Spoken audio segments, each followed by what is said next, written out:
Nosso assunto aqui é ter sucesso. O que seria a definição do sucesso nesse nosso papo Muito agora? bom. Bom, em primeiro lugar, na realidade, isso é o reflexo do descaso do Estado com aqueles que têm uma exclusão geográfica, que é o que a gente chama. É o cara que mora longe, é o cara que mora na periferia. Por que as pessoas se sentem mais seguras indo para um lado onde todos estão indo? Porque é o sentimento de manada, é o sentimento que você tem, que você é parte de uma massa. Por que as pessoas são tão bundonas quando se trata de fazer dinheiro, de crescer, de vender, de ligar, de trabalhar, etc? Por que as pessoas são bundonas? Mentalmente falando, emocionalmente falando.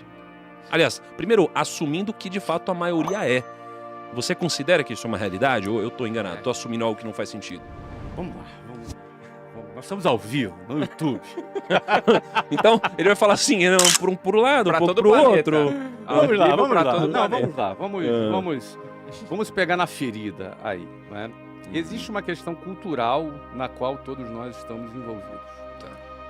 Desde a escola, do ensino fundamental, do ensino médio, nós entramos num modelo acadêmico, num modelo de ensino, num modelo de escola, preparado para formar operários para as fábricas.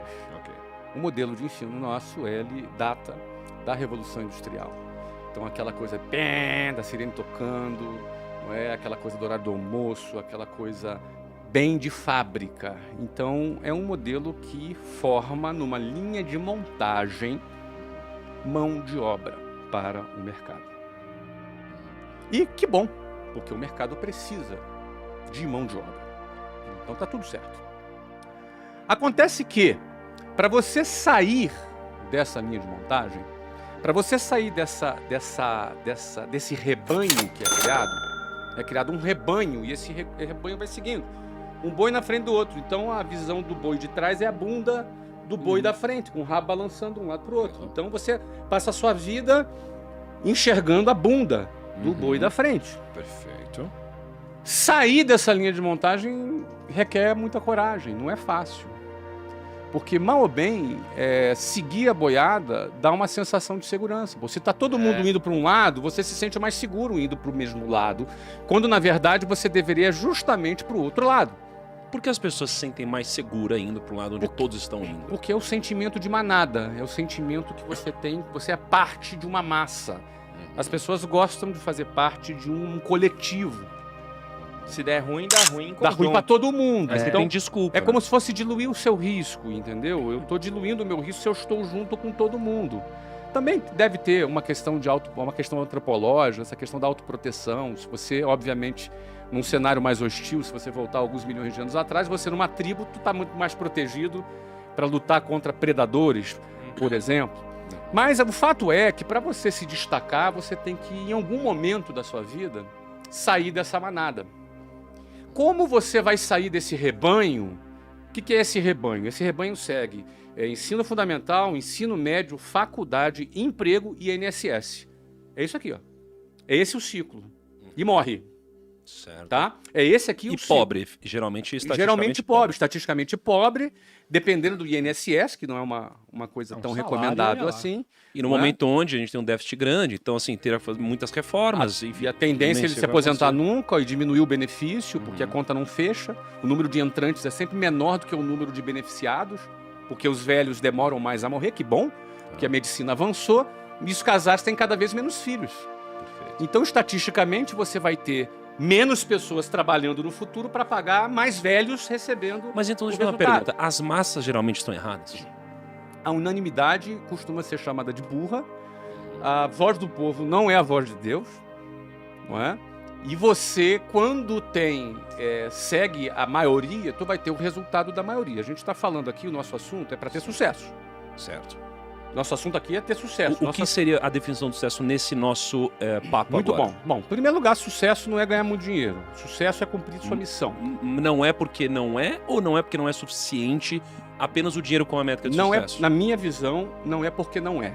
Entendi. Na minha opinião, na minha visão, na minha definição de sucesso, é cumprir a sua missão. Mas espera, Desculpa, Kaique, só para concluir a equação. Tá. Tá? É cumprir a tua missão.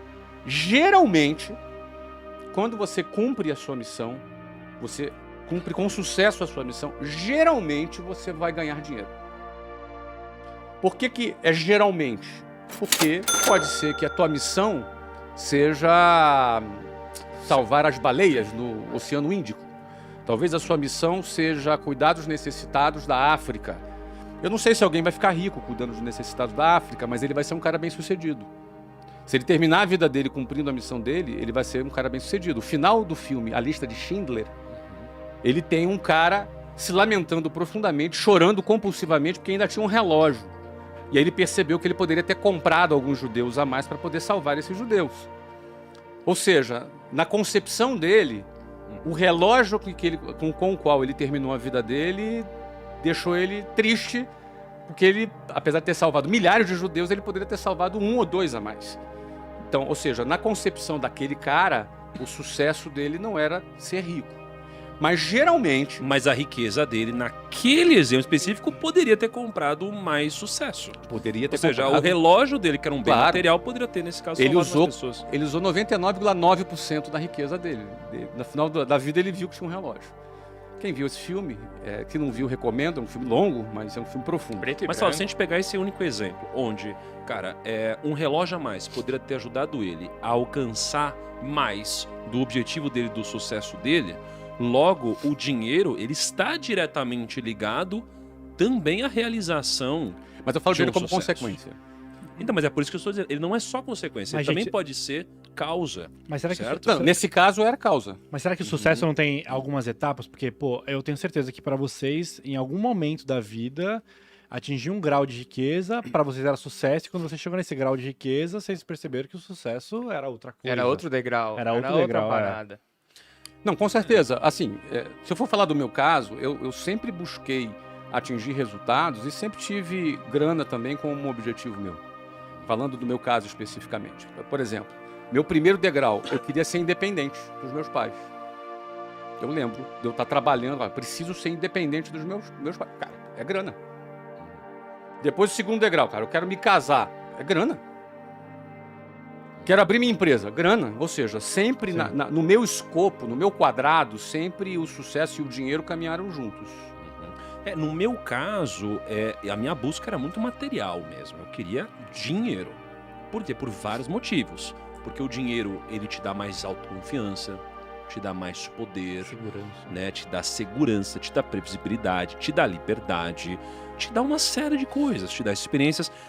Em algum momento, o dinheiro ele deixou de me trazer apenas essas coisas, não que essas coisas não fossem ruins, só acho que não eram suficientes, até que ele passou a se transformar numa ferramenta que, em outras palavras, quase que obrigava quem me amava e quem não me amava a, de alguma forma, me respeitar e a me ouvir.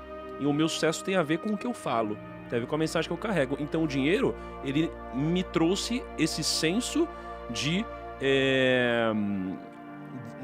autoridade perante as pessoas. Isso me ajudou a realizar um pouquinho mais do objetivo que Você eu acha que teve isso é com o sucesso. meio pirâmide de Maslow, assim, no sentido de, tipo, cara, você cumpriu todas as etapas da pirâmide ali, mas chegou a parada da autorrealização ali, isso tava meio que...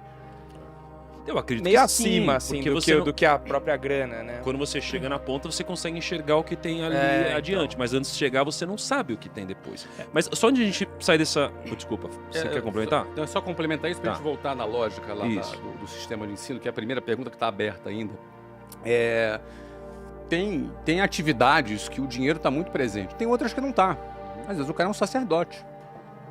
Perfeito. E a grana, supostamente, não deveria estar dentro do escopo principal dele. Então, e eventualmente ele vai ser bem sucedido, vai escrever livro, vai ser um escritor famoso, vai ter muitos seguidores e vai ganhar dinheiro. Não é? Mas tem atividades que são diretamente ligadas. A área de finanças, você trabalhou como assessor de investimento, o dinheiro era o centro, né, da tua atuação. No meu caso, eu não comecei assim falando, quero ser rico. Não pensei isso. Não pensei mesmo. Você não queria ser pobre. Cara, eu... Porque quando você pegar o seu ônibus lotado lá 5 horas, você... começou assim, eu não quero andar de ônibus. Você tinha talvez um pouco de raiva. quando você tava. Eu tinha muita raiva mesmo do ônibus, porque era muito humilhante, entendeu? Então, era muito humilhante mesmo. Uma coisa é você pegar uma vez, outra coisa é todos os dias por anos. E você vê pessoas dentro do ônibus há 40 anos dentro do ônibus. O que era humilhante pra você, Flávio? Tudo, cara. Tudo. Você na chuva esperando um ônibus e o ônibus não vinha e você perdia o seu horário. Na hora que o ônibus chegava, tava com gente pendurada na porta, você era obrigado por causa do horário a ir pendurado na porta. Algumas vezes, sabe o que é pendurado na porta? Você acha um pedacinho de chão, mete teu pé ali. É um pé só. É um pé. É um pé E só. segura na parada e você vai pendurado, correndo risco de vida. E aí você para no outro ponto e vem uma cabeçada te empurrando pra dentro. A partir daí você não tem mais controle de pra onde você vai. Você vai na boiada, literalmente, na manada ali. Você Você desce vai. quando der. Você não tem lugar pra você segurar dentro do ônibus, porque se você levantar a tua mão pra coçar a cabeça, a mão tem que ficar levantada. Você entendeu? E aí é homem em cima de mulher, homem se esfregando em mulher, mulher gritando, brigando, dando soco. E aí é briga dentro do ônibus, é assalto que entrou. É você na Avenida Brasil, 40 graus, andando, lotado, o ônibus quebra e você tem que descer e fica ali 2 horas esperando e chega o próximo ônibus, é todo mundo amassado dentro do ônibus. E isso é humilhante. Mas, Flávio, isso daí era ruim. Não, isso era muito ruim, cara.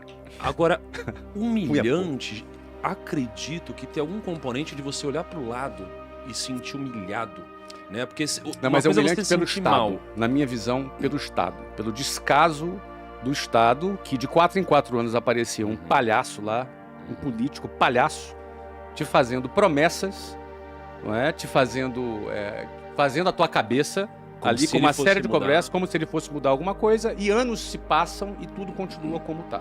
Na realidade, isso é o reflexo do descaso do Estado com aqueles que têm uma exclusão geográfica, que é o que a gente chama, é o cara que mora longe, é o cara que mora na periferia. Né? Esse cara é visto como um número, como um desqualificado, um número dentro de um ônibus lotado com 8 pessoas por metro quadrado.